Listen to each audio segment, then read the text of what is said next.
शहर की बात है। एक नौजवान था, वो जब गुजरता था रास्ते में, जब कब्रिस्तान पड़ता था, तो कब्रिस्तान से जब गुजरता था तो मुर्दों के लिए दुआ करते हुए गुजरता था।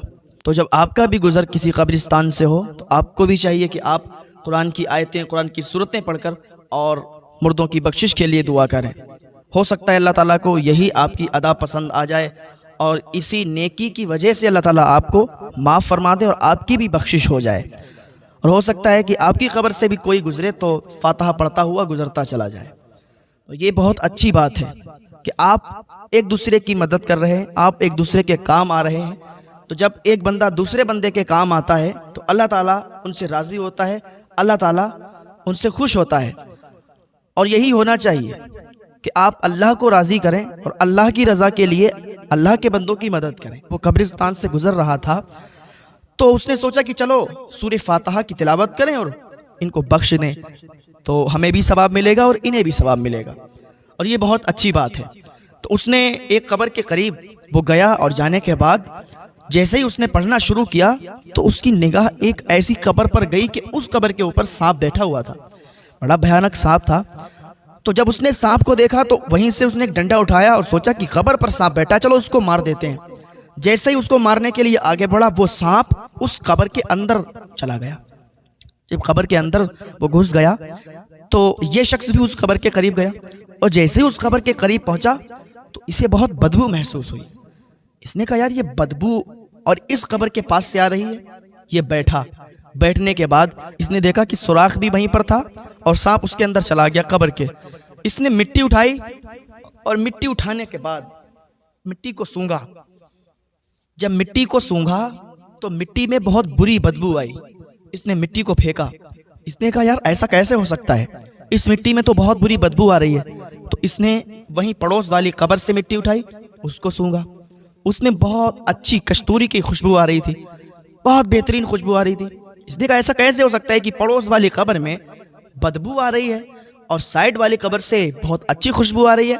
तो इसने वहाँ पर देखा पत्थर पहले के ज़माने में लोग रख देते थे, उस पर सब लिख कर और लगा देते थे। आज भी कहीं कहीं कब्रिस्तान में आप देखो, मैं अक्सर गया हूँ, बरेली शरीफ में अक्सर कब्रिस्तान है कि जिसमें वो लोहे की टीन का या किसी चीज़ का ऐसा कुछ बना देते हैं, उसमें लिख देते हैं मरने वाले का नाम, पता और तारीख वगैरह डाल देते हैं।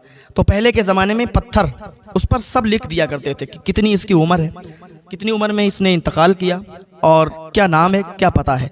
उसने देखा पत्थर लगे हुए थे, उसी पत्थर पे उसका नाम, पता, एड्रेस सब लिखा हुआ था। उसको इसने पढ़ा। पड़ोस वाली कब्र पर देखा कि ये किसकी है, तो उसका भी नाम, पता, एड्रेस। तो इसने देखा तो वो दोनों बहनें थी। एक की उम्र 25 साल थी, एक की उम्र 20 साल थी। अब इसने सोचा कि चलो इसकी कहानी क्या है, इसके पीछे का रीज़न क्या है, कहानी क्या है, मालूम करने के लिए इनके घर चलना पड़ेगा। वो चल दिया। चलते चलते इन्हीं दो लड़कियों का गांव आ गया। उसके अंदर उन्होंने जब तलाश किया तो वो घर आ गया कि लड़कियों का जो घर था वो घर आ गया। दरवाज़ा खटखटाया, टूटा फूटा घर था। दरवाज़ा खटखटाया, अंदर से एक बूढ़ी खातून निकल के आई और उनके साथ कोई नहीं रहता था, वो बूढ़ी खातून थी। इसने पूछा अम्मा आप ही इस घर की मालकिन हो? कहा मैं ही हूँ। बताओ क्या बात है, कहाँ से आए हो? कहा अम्मा ये बताओ वो दोनों बेटियां आप ही की हैं? नाम बताया। कह रही ये तो मेरी बेटियां हैं, लेकिन इनका तो इंतकाल हो गया, इनके बारे में अब आप क्या पूछ रहे हो, क्यों पूछ रहे हो, और कहाँ से आए हो आप? तो उसने पूरा वाकया बताया कि अम्मा ऐसी बात है कि हम कब्र के पास खड़े होकर फातिहा की तिलावत कर रहे थे, सूरह फातिहा पढ़ रहे थे, तो हमें एक सांप नजर आया जो कब्र के ऊपर बैठा हुआ था। हम उसके पीछे भागे, वो कब्र के अंदर चला गया। मैंने कब्र की मिट्टी को उठाया तो वो बहुत बदबू कर रही थी। अम्मा पड़ोस वाली कब्र बहुत खुशबूदार थी, उसकी मिट्टी बड़ी खुशबू, और वो दोनों आप ही की बेटियां हैं। एक की उम्र 25 साल, एक की 20 साल। तो 20 साल वाली लड़की आपकी, उसकी कब्र से बहुत अच्छी खुशबू आ रही थी, और जो 25 साल वाली लड़की थी उसकी कब्र से बहुत बुरी बदबू आ रही थी अम्मा। तो कहा अच्छा बेटा अंदर आओ, मैं तुम्हें बताती हूँ। कहा अम्मा मुझे बस ये बता दो ये कहानी क्या है इसके पीछे। कहा सुनो बेटा बैठो। पानी लाई, पानी पिलाया। कहा सुनो मेरी दो बेटियां थी और दोनों बड़ी प्यारी थी। तो एक दिन क्या हुआ, मैं उस वाली की कहानी पहले आपको बताती हूँ जिसकी कब्र से बदबू आ रही थी। कहा ऐसा था कि हम और हमारी वो बेटी, हम एक दौर ऐसा था हम पे कि हम बहुत मालदार थे, बहुत ज़्यादा पैसे वाले थे। तो हमारी वो बेटी और हम लंबे सफ़र पर गए। रास्ते में जंगल भी पड़े, सुनसान जगह, रेगिस्तान भी पड़े, तो हमारे पास पानी वगैरह काफ़ी था, खाना भी हमने रख लिया था, इतना रख लिया था कि अपनी मंजिल पर पहुंच जाएं और खाना ख़त्म ना हो, पानी ख़त्म ना हो। तो जब रास्ते में चले तो एक जंगल पड़ा, और जंगल से जैसे ही बाहर निकले तो बिल्कुल सुनसान जगह थी, धूप बहुत तेज़ी के साथ थी। तो दो बाप बेटे, एक आदमी था और इसका बेटा एक, वो रास्ते पर तड़प रहे थे, लेटे हुए थे, और बेटा बहुत तेजी के साथ रो रहा था और उसका बाप, उसकी आंखों में आंसू थे और वो कमजोरी से कराह रहे थे। तो जैसे ही हमारी सवारी उनके करीब पहुंची तो वो रास्ते में थे, तो हमारी बेटी जो थी वो रास्ते में अब उनको देखा तो सवारी से उतरी और उनके पास गई। कहा ऐसा है कि आप लोग यहाँ लेटे क्यों हो, रास्ता रोके हुए हो, राहगीरों को परेशान कर रहे हो, आप मुसाफिरों को परेशान कर रहे हो। तो वो आदमी बोला कि ऐसा है बहन, हम किसी राहगीर को, किसी मुसाफिर को परेशान करने के लिए यहाँ नहीं है, बस हम तो प्यास में तड़प रहे हैं, हमें चलो प्यास लगी है कोई बात नहीं, हम बर्दाश्त कर सकते हैं, लेकिन ये जो छोटा बेटा है हमारा, ये बहुत ज़्यादा प्यासा है और इसके बहुत तेज़ी के साथ इसको भूख लगी है, प्यास भी लगी है, तो अल्लाह के वास्ते, अल्लाह के लिए आप थोड़ा सा पानी मेरे बेटे को पिला दो। थोड़ा सा पानी अगर मेरा बेटा पी लेगा तो वो अभी रो रहा है, अभी उसको भूख की शिद्दत है, प्यास की शिद्दत है, जैसे उसके हलक में पानी जाएगा तो उसकी जान बच जाएगी और फिर मैं यहाँ से उसको लेकर चला जाऊँगा, क्योंकि पता नहीं अभी कितना लंबा सफ़र है। थोड़ा सा पानी मुझे दे दो और थोड़ा सा पानी मेरे बेटे को दे दो, और तुम्हारे पास पानी की कमी नहीं है, लेकिन हम प्यासे तड़प रहे हैं, अगर मेरी इतनी आप हेल्प, मदद कर दें तो अल्लाह की बारगाह में हम आपके लिए बहुत दुआएं करेंगे। उस लड़की ने कहा, वो बूढ़ी कहने लगी, मेरी बेटी ने उसको धक्का दिया और उसके बेटे को साइड किया और सवारी पर बैठी और आगे बढ़ गई। मैंने उसको लाख कोशिश की मनाने की, बेटी ये तड़प रहे हैं, इनको प्यास लगी है। और अल्लाह ताला उस बंदे को बहुत ज़्यादा पसंद करता है कि जो अल्लाह के बंदों की मदद करता है, और इस टाइम ये प्यासे हैं बेचारे, तड़प रहे हैं, मर जाएंगे, को पानी दे दो।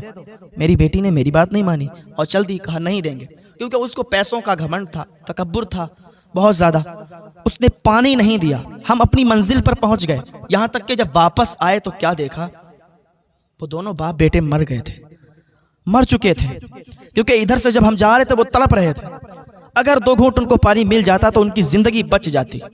मेरी बेटी ने उनको मार दिया, मेरी बेटी ने उनको पानी नहीं दिया, लेकिन मेरी बेटी तो इतनी मनहूस थी कि इसकी वजह से वो दोनों बाप बेटे मर गए, लेकिन इसको कोई पछतावा नहीं हुआ, कोई पछतावा नहीं हुआ, बल्कि और खुश हो गई कि देखो मेरे पैसे और मेरी दौलत और मेरा पानी मैंने इसको नहीं दिया, इसकी डेथ हो गई, मर गए दोनों, अगर हम इनको पानी देते थे तो इनकी जान बच जाती।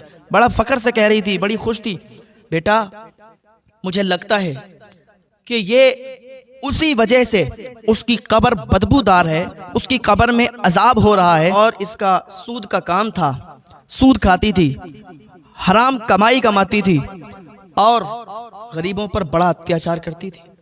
मेरे भाइयों, अगर आपके दरवाजे पर कोई गरीब सवाल आके करे तो उसको थोड़ा बहुत आटा चावल या थोड़े बहुत पैसे देने से इनकार मत करना, ये मत कहना कि मेरे घर नहीं है। हो सकता है कि अल्लाह ताला ने आपका इम्तिहान लेने के लिए अपने किसी फरिश्ते को भेजा है, हो सकता है अल्लाह ताला कौन सी आजमाइश में आपको डाल रहा है और आपका इम्तिहान ले रहा है। तो कभी भी ये मत कहना कि हमारे घर नहीं है, अगर आप नहीं दे सकते तो उससे ये कह देना कि भाई आप आगे देख लीजिए, हम आपको नहीं देंगे, नहीं दे सकते। ये मत कहना कि हमारे घर है नहीं, क्योंकि अल्लाह ताला बहुत नाराज़ होता है, और दे देने में कोई इंसान की दौलत घट नहीं जाती। अगर 100 फ़कीर, 100 मिस्कीन आपके दरवाजे पर आएँ और आप उन 100 को दे दें तो आपका माल घटेगा नहीं, बल्कि अल्लाह ताला उसमें और बरकत अता फरमा देगा, आपको पता भी नहीं चलेगा कि हमारे यहाँ आ कहाँ से रहा है। हाँ हाँ भाई, ये बात हकीकत है। तो वो कहती इसी वजह से उसकी कब्र में वो अजाब है, और इसकी जो कब्र की मिट्टी है बदबूदार इसी वजह से है, क्योंकि एक दूसरे की ग़ीबत, चुगली और सूद का कारोबार करती थी और गरीबों को बहुत सताया करती थी। फिर बात यहीं तक ख़त्म नहीं हुई बेटा, वो बूढ़ी कहने लगी, बेटा बात यहीं तक ख़त्म नहीं हुई।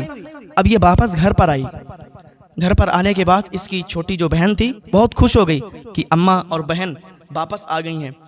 तो जैसे ही अंदर ये दाखिल हुई तो मेरी छोटी बेटी से कहने लगी कि देख आज मैंने कितना बड़ा काम किया।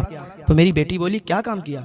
कहा, मैंने एक प्यासे इंसान को पानी नहीं दिया, मैंने एक प्यासे बेटे को पानी नहीं दिया, एक प्यासे बाप को पानी नहीं दिया, और तड़प तड़प कर वो मर गए। और हंस रही थी और तालियां बजा के फ़ख्र के साथ ये अपनी गुरूर और घमंड में कह रही थी। छोटी बेटी ने जब इतना सुना सर पकड़कर बैठ गई, कहा तुझ पर लानत हो, तू कैसी है, तूने दौलत के घमंड में गुरूर में आके तूने 2 लोगों की जान ले ली, तूने 2 लोगों की हत्या कर दी। अरे तौबा कर तौबा, अल्लाह का अजाब ना तुझे पकड़ ले। वो कहती है, वो बूढ़ी कहती है कि मेरी बेटी पर कोई असर नहीं हुआ, वो और खुश थी, फख्र के साथ करी थी, कुछ नहीं होगा।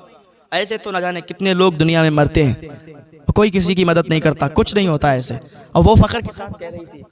तो छोटी बेटी पर इस बात का इतना असर हुआ कि मेरी छोटी बेटी ने फौरन जमीन पर घुटनों के बल अल्लाह की बारगाह में हाथ उठाकर दुआ की, मौला माफ फरमा दे, मौला कहीं इसकी नहुसत की वजह से मुझ पर भी अजाब ना आ जाए, तू मुझे भी ना पकड़ ले, या अल्लाह माफ़ फरमा दे। मैं अपने सच्चे दिल से तौबा करती हूँ, मेरे तमाम गुनाहों से तौबा करती हूँ, मुझे माफ़ फरमा दे। फिर उसने एक मामूल बना लिया। महल्ले में एक गरीब घर था, 2 बच्चे थे छोटे छोटे। तो मेरी बेटी क्या करती थी कि अपने हिस्से का आधा खाना उन तक पहुँचा देती थी, आधा खाना उनको दे के आती थी, और जब तक वो जिंदा रही तब तक मेरी बेटी ने उनको खाना पहुंचाया। हो सकता है कि इसी वजह से मेरी छोटी बेटी, उसकी कब्र खुशबू से मुअत्तर है, खुशबू से महक रही है, और मेरी बड़ी बेटी जो थी उसकी कब्र जो बदबू आ रही है, वो यही वजह है। अल्लाह अकबर। देखा आपने कि अगर आप किसी की मदद करते हैं तो अल्लाह ताला कितना खुश होता है आपसे, कितना राजी होता है। अगर आप चाहते हैं कि हमारा घर जन्नत में बने, अगर आप चाहते हैं कि हमें भी जन्नत में जगह मिल जाए, तो आप गरीबों की मदद करें। अगर आपको इतनी इस्तिताअत है, आपके पास इतने मालो दौलत है, तो आप कभी भी अपने दरवाजे से किसी गरीब को मत लौटाना।